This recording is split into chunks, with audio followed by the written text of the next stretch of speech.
সাথে বলুন একটু বক্তব্যের কথা বলুন আমি একবার মানলেন তো স্যার করে পারবেন না সেটা এই ঠিক মানলেন তো স্যার আছে এই কথা আপনি মানলেন একবার থেকে ওইখানে শেষ হয়ে মানলেন তো স্যার আপনি মারতে পারেন আচ্ছা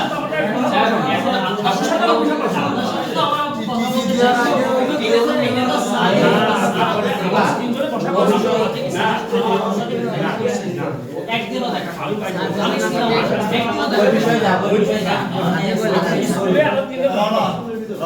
তিনজনে বসা কথা ছিল স্যার বললে যান সোমবারে বসা কথা ছিল সে সামনে চোখ পায় অনেক কিছু অতীত হয়ে গেছে সেগুলো আর কি বলবো সেগুলো মরে গেছে আমি তো কবর তো না অনেক কিছু ঘটে যায় ছোটে বিচ্ছুতে আমাদের আছে থাকবে তোমাদেরও থাকবে ছাত্র ছেলে এবং আমাদের ছেলে ফার্ম আসছে পারতে পারে না বিষয় আমি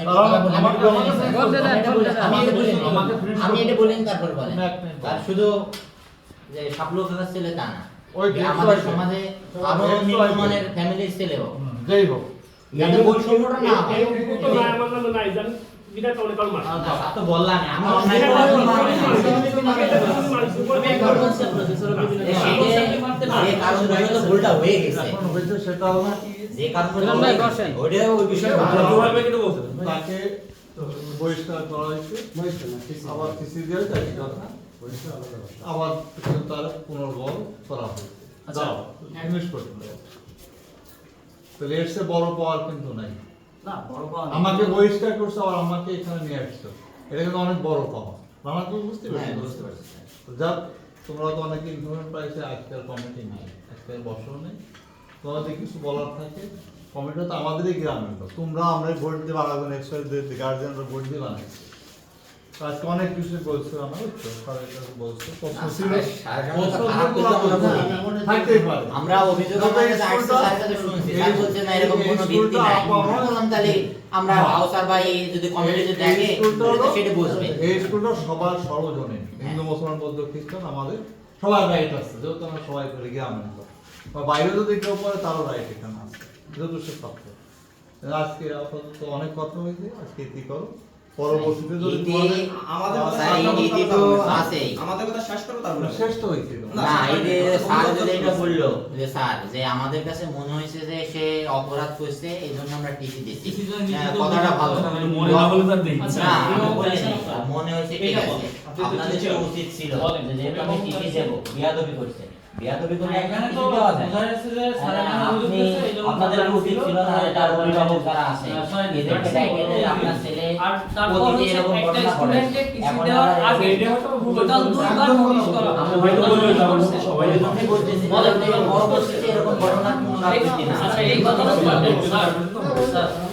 দুইবার নোটিশ করছেন আমাদের বাড়িতে কেন Why? এখন একটা বছর তো আমরা ভারতে যাবো কি আর আপনি একটা স্টুডেন্ট এখানে এসে মাদক বিক্রি করে তাকে কেন টিসি দেন নাই কেন এদেরকে আপনাদের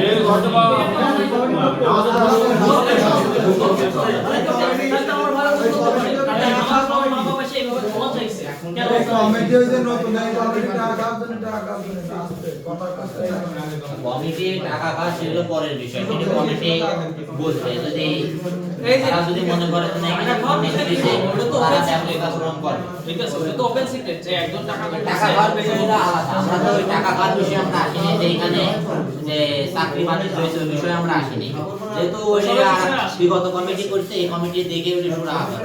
ওই বাণিজ্য বিষয়ে আমাদের কোনো কথা নেই আমরা প্রতিষ্ঠানের ব্যাপারে যে অনিয়ম এবং দুর্নীতির অভিযোগ পাইছিলাম এই বিষয়ে আপনার সাথে কথা বলতে চাই আমি তো বললাম এছাড়া এখন যেহেতু মঙ্গলবার আপনাদের মিটিং থাকছে মঙ্গলবারে আমরা দেখি ইনশাআল্লাহ আসবেন কমিটির সঙ্গে কথা বলেও যেহেতু তারা থাকবেন সবাই যেহেতু সভাপতি বললো যে আমাদের মঙ্গলবারে মিটিং আছে তাহলে তোমরা মঙ্গলবারে আসো তাহলে আমরা আবার মঙ্গলবারে আসি এবং যেসব অভিযোগ পাইছেন, যেহেতু আপনি বলছেন যে এইসবের কোনো সত্যতা নাই, তাহলে অবশ্যই আমাদের সেই সব বিষয় দেখতে হবে যে আসলে সত্যতা আছে নাকি নাই, নাকি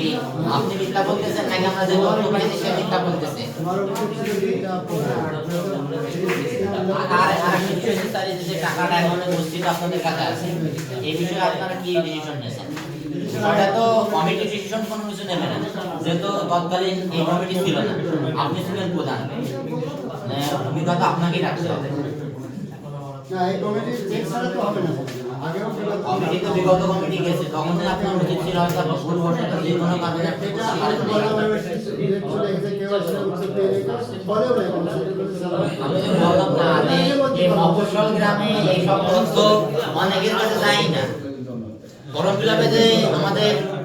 অতিরিক্ত টাকা নেওয়া হয়, ফর্ম ফিলাপে এখন বাইরের কাছ থেকে 500-1000 টাকা বেশি নেওয়া হয়। এখন যদি প্রত্যেক ফ্যামিলিতে বা এসে যদি ধরে যে আপনি যাতায়াত ভাড়া বাবদ 100 বা 150 টাকা দিতে পারেন, কিন্তু যে 1000 টাকা 1500 টাকা বেশি নেন, এই বিষয়ে মফস্বলের থেকে কোনো সময় কি আওয়াজ তোলে না? কিসের জন্য? কারণ তাদের কাছে পর্যাপ্ত তথ্য উপাত্ত নাই, তারা এসব বিষয়ে অবহিত নাই, এই জন্য তারা এসব বিষয়গুলো নিয়ে কথা বলে। না, আমি বলতেছি যে টাকাটা সেই বিষয়ে কমিটির সিদ্ধান্ত তো এখানে হবে না, টাকা তো কমিটি হবে, টাকা তো যে সরকার যেহেতু বলে দিয়েছে যে টাকা ছাত্রছাত্রী ফেরত পাবে, এখানে তো কমিটির কোনো রাইট নাই যে ওই টাকাটা প্রতিষ্ঠানে রেখে দিয়ে প্রতিষ্ঠানের বিষয়মূলক কাজে লাগাবে। আপনার আমি মনে করি যে আপনার যে কোনো কাজ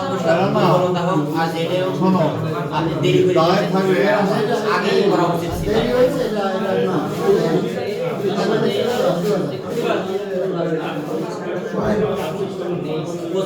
কমিটি সই করে দেবে।